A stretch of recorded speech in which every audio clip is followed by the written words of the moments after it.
fraud detection and stolen funds. On Yavin, Cointelligence.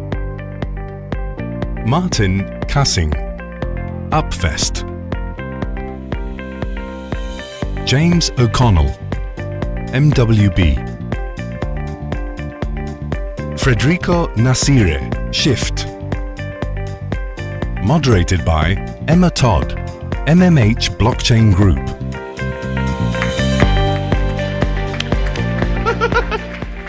Thank you, guys. Thank you. Welcome to this great panel. It's going to be the best panel you've heard all day. I'm telling you that right now. So just going to go ahead and we're going to do our introductions. We'll start with you, On. Thank you. My name is Yavin, and I'm the founder and CEO of Cointelligence. At Cointelligence, we do data research and analysis for the crypto economy. We've been fully focusing on our ICO listing and rating system, and these days we are continuing to focus on the different aspects of the industry, such as exchanges and coins. And the most important part, in my opinion, is that we are hunting scammers. We make sure that every scammer out there that is trying to steal our money, the public's money, will be called out and advertised, so everyone will be able to know about it. Excellent. Martin. My name is Martin. I'm the CEO and founder of UPVEST. We are a software company from Berlin, Germany. Around 18, 19 engineers. We develop key and transaction management APIs. So if you're a company, you want to offer your end users some wallets, you can use our solution and you don't have to hold the private keys. We also don't hold the private keys. We have developed a key management system around it that you actually have a much faster and more secure way to provide wallets for your end users. James. Well, first of all, wow, you can sit there for a long time, can't you? My name's James O'Connell. I'm a crypto lawyer from the UK.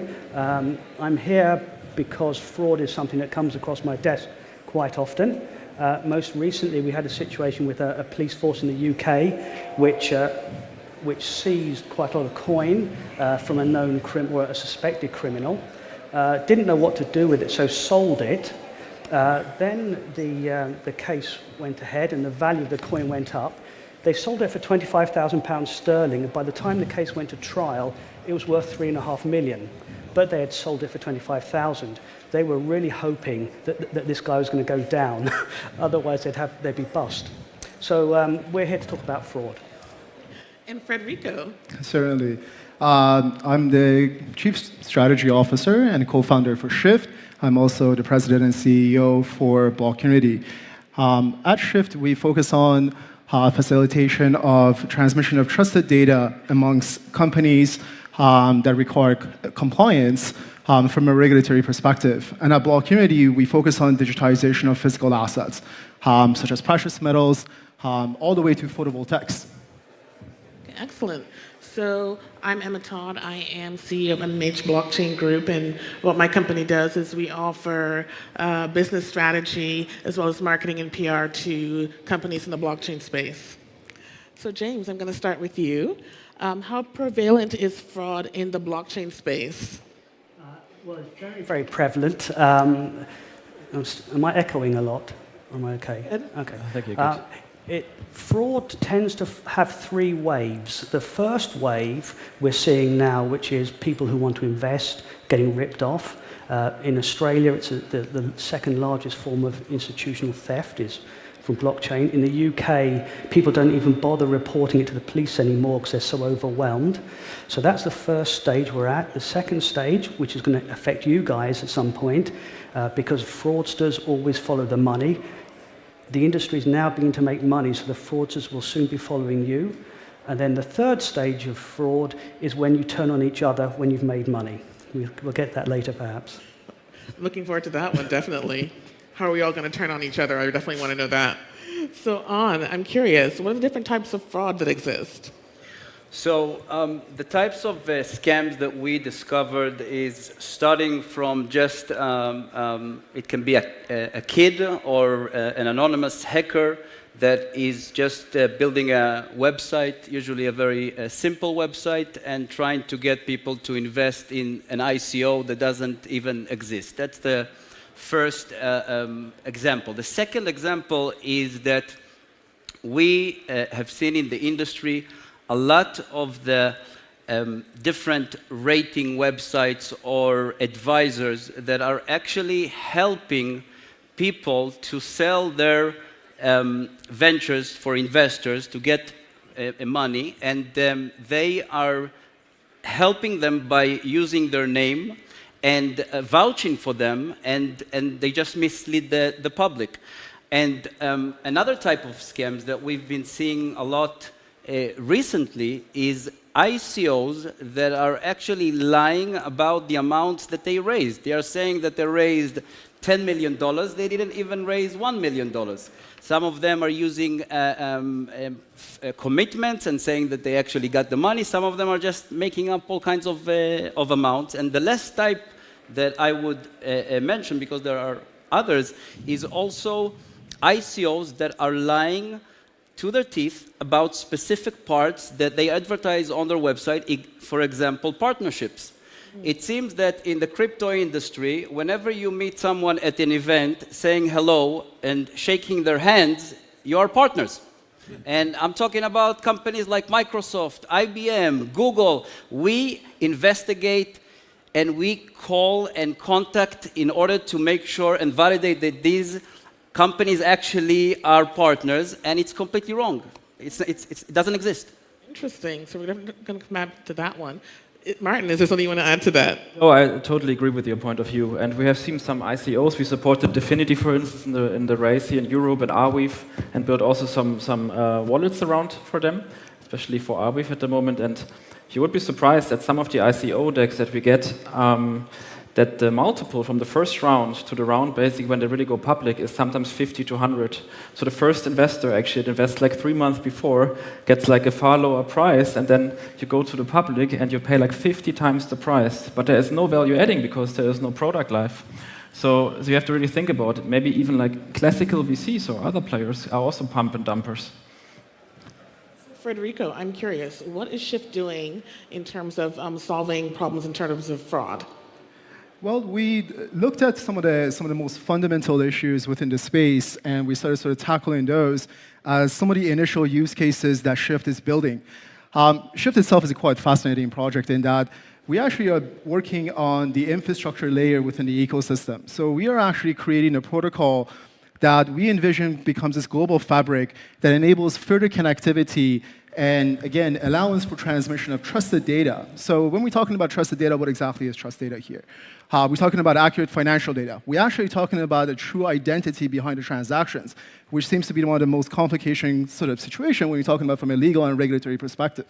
So we decided to build one of the main use cases, or the initial use cases rather, on SHYFT to focus on solving the identity solution by facilitating compliant KYC and AML infrastructure within the protocol layer. Excellent. So I'm curious, Martin, is there anything you want to add to that? Like what is being done from your point of view in terms of fraud and how to fix it? I think fraud has different perspectives. So you have a legal perspective, right? So who's the owner? Who can you identify? Then you have your restriction. You have to find that your restriction, especially across borders, super complicated. But then you have the technical perspective. The problem with the blockchain is once the transaction goes through, it's irreversible. So you actually have to do everything before you do a transaction to get informed. You have to maybe think about the identity of the other person, but there are also some technical things. So we have developed a key management system because we figured out that 10% of the users actually lose their private keys every year. It's not necessarily fraud, but it's a security issue. 50% of the private keys on Bitcoin are lost forever, right? So it's very important for, let's say, humanity and the classical end user to have a good experience, but still be the sole owner of the funds and the possibility to recover that. And we developed this like for 6-7 months just to get that on the streets, because either you're a custodian, you own the funds, and you're a bank. We don't change anything with that. It's equally expensive, even more expensive because you have cybersecurity risk. If you have MyEther wallet, MetaMask, people are maybe not ready for that, so we developed something in between. So there's something that you just said I want to touch on before we ask James a question. You said 50% of private keys are lost forever. How did you come by that? Is a question for me? Sorry, for you. And then I've got a question for James. I mean, you can actually do chain analysis and see how active they are. And most of these private keys, or let's say wallets, are not active for many, many years. And there is a statistic, there are some facts that just happen. People just die, and they don't pass on the private key, for instance, to their husband or wife. That happens a lot. Or for instance, what happens in organizations, that people just steal private keys, send the funds somewhere else, and how can you prove that this person has them? It's impossible. It's irreversible and anonymous. So these kind of things are, for us, like still a huge, huge challenge. And if you don't solve them, how can you actually run identity on top of them? Because then people just lose everything by just not being educated enough or don't have real technology running around them. So I don't know about you guys, but if something happened to me in terms of fraud, the first thing I want to do is call the police. And the second thing I want to do is I want to call my lawyer. So James, with that in mind, what can the sector do to protect itself? Well, the first thing it can do is, so there are two sorts of fraud that you're going to be subject to. The first is attack from an external fraud, somebody who's trying to get your money, okay? The second type is the third wave I spoke about. That's when you've got money. Everyone's a communist when there's no money.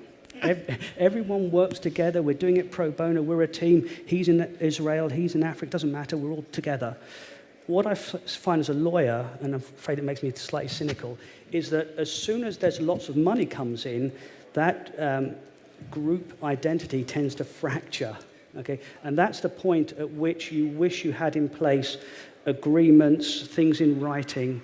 It's not that everyone is dishonest, it's not that at all, but everyone slightly remembers the conversation differently, and it's usually to their advantage, okay? So it's just a way we tend to work as people.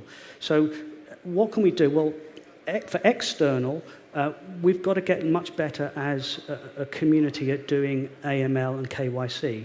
I've had a number of conversations yesterday and today with people who didn't really see the distinction, okay? And another conversation I've had is with people saying, well, my product does this, my service does this, it's on the blockchain, it's provable. But that old computer saying garbage in, garbage out, you know, half the time I'm not hearing, how are you going to verify and guarantee the information that's going into that first chain, okay, first block? Because if it's not verifiable, you've started off with rubbish and it's going to be rubbish all the way through. So getting it right at the beginning, and then internally making sure you've got everything in place when everyone's happy and cooperating. So the third thing I would do after I've called my lawyer is making sure I've got a good company that can definitely help me fight fraud. And so I'm curious, what does Cointelligence do in terms of that? So what we do is we do in-depth analysis, and we divide our work into 12 different categories, and each category has about a dozen of subcategories. We review everything on about the company, from the website, the white paper, everything about the founders, the social media activity. One of the most important things that we are reviewing and analyzing is the risk factor. Even if an ICO or an STO got a specific score, it's very important to check the risk factor. You can see very clearly that it's aligned with many things that we find after that later on.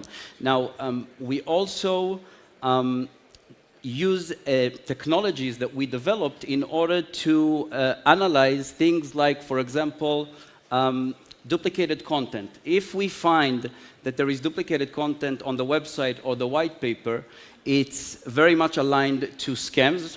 Not all of them are scams, but if some of them have a few pages copy and pasted, then it means that something is wrong there, and it's making us very suspicious about it. Okay, that's good to know. Thank you. So, Fredrico, I'm curious, what do you think is the role of regulation in this space? Because next thing I'm thinking is, why isn't my government protecting me? Certainly, I can definitely talk about regulation quite a bit, given the fact it's one of sort of biggest topic. I don't want to call it the obstacle topic is the most appropriate thing, but I do want to sort of talk about also what On sort of was mentioning in terms of their technology and how do they go about solving some of these issues. and how we essentially view it from SHYFT's perspective and some of the technologies that we've incorporated to be able to sort of further assess within the same construct that you're participating in, such as integration of technologies associated with social physics, for example, to be able to create predictive behavioral patterns to be able to detect a potential for causality before actually causality takes place. And I think that's one of the key things in order for us to go about really protection and prevention. When it's done, there's nothing that you can do. But going back to regulation, specifically given the fact that we seem to be very short on time, regulation plays a huge role in this space. It actually plays a huge role in every single sort of sector that you wish to participate in. In our viewpoint, regulation should not be very aggressive, should not stifle innovation in any sort of shape or form. Regulation needs to work in tandem, in conjunction with innovation, in conjunction with entrepreneurs, to be able to identify what the pain points are for the entrepreneur, in conjunction what the pain points could potentially become for the participants in any technology or any sector for that matter. They need to become, in our viewpoint, more lenient and take on less aggressive positions towards technologies, projects, or businesses that they have less familiarity with. And we're seeing that to change over time. We're beginning to see a lot of jurisdictions. We've seen Malta, we see in Bermuda specifically, to be very quite aggressive with opening themselves up from a regulatory perspective, facilitating what we call sandboxes to enable small projects to operate within confinement before they can actually expand and scale out into the real world. Excellent, excellent. So I'm curious, James, what do you think that crypto firms, why do you think they find it so difficult to meet anti-money laundering and KYC requirements?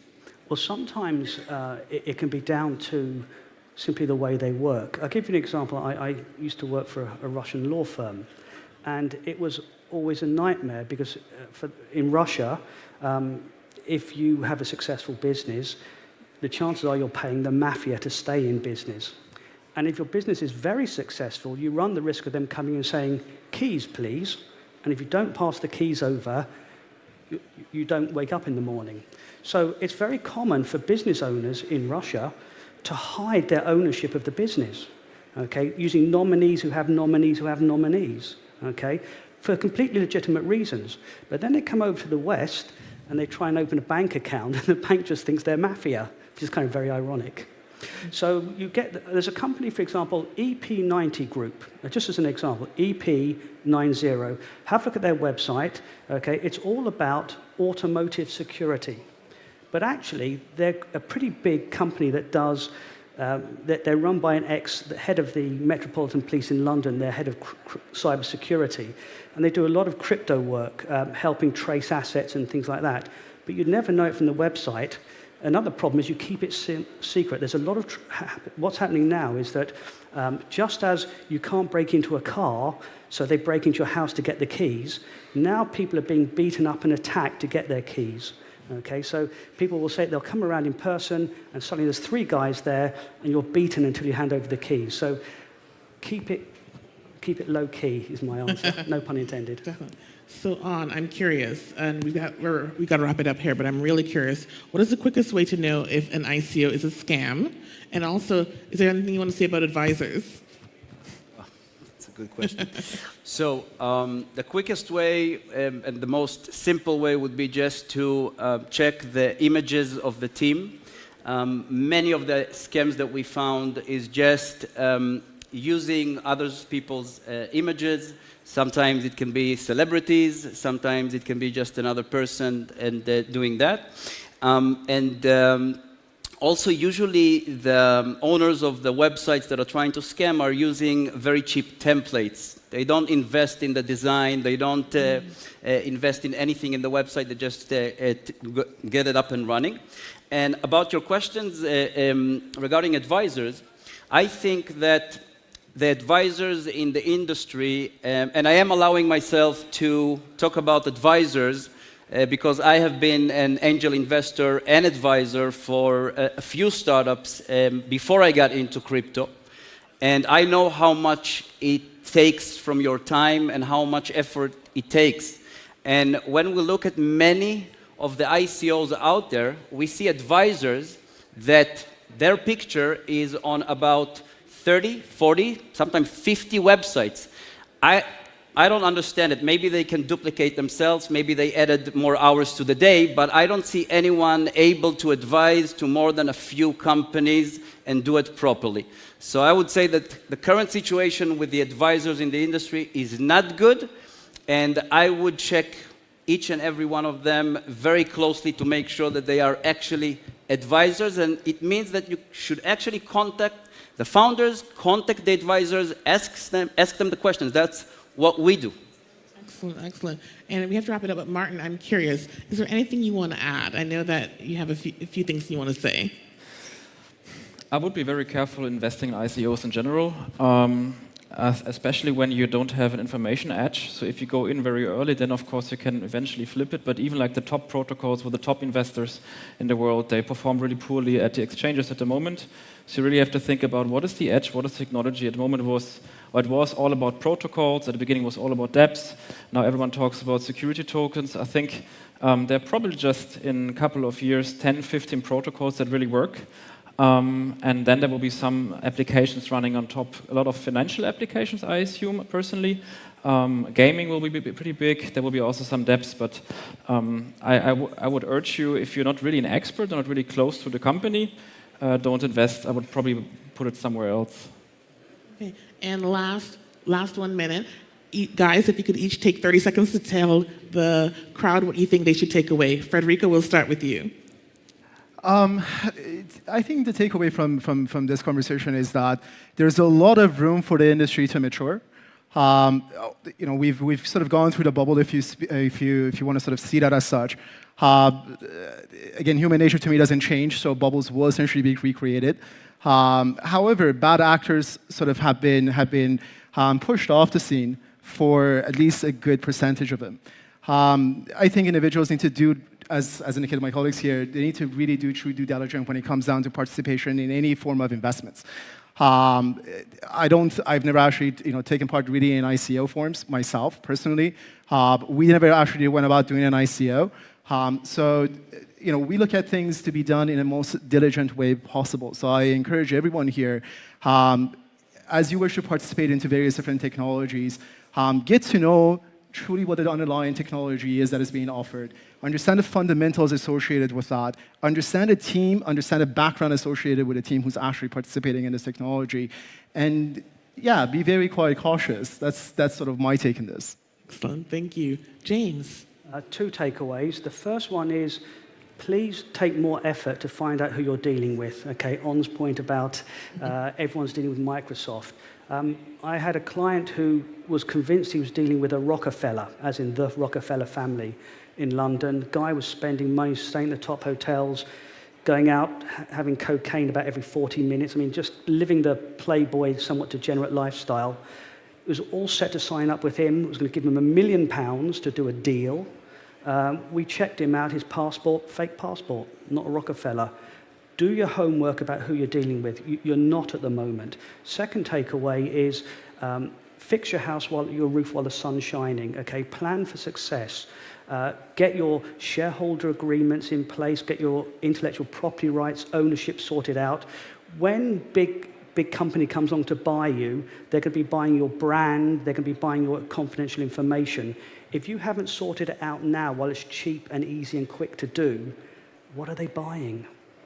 I'd like to add to that, actually, if you don't mind, and I think that's a very key point. Literally, do look at technologies that are looking to patent various different components of a technology, which I think is extremely important. All right, we're going to give 15 seconds to Martin, and then 15 seconds to you, On, and then we're done. I mean, what do you want to know? so pretty good. Yeah, I personally believe that we are really in the build phase. I would put money for developers.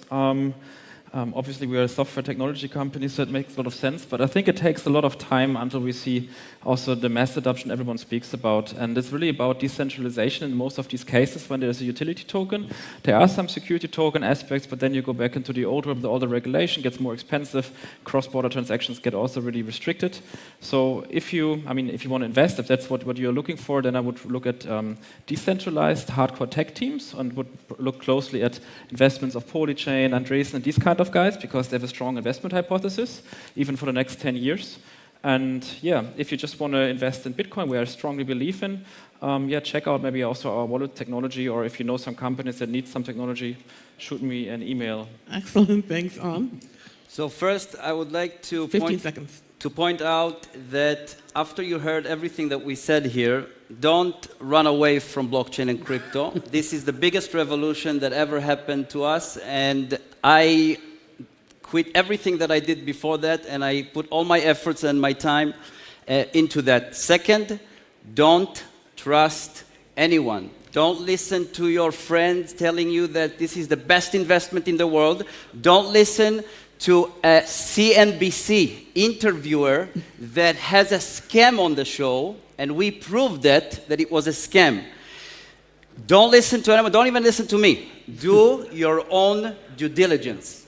Use the tools that you can use, but do your own due diligence and don't count on anyone to do it for you.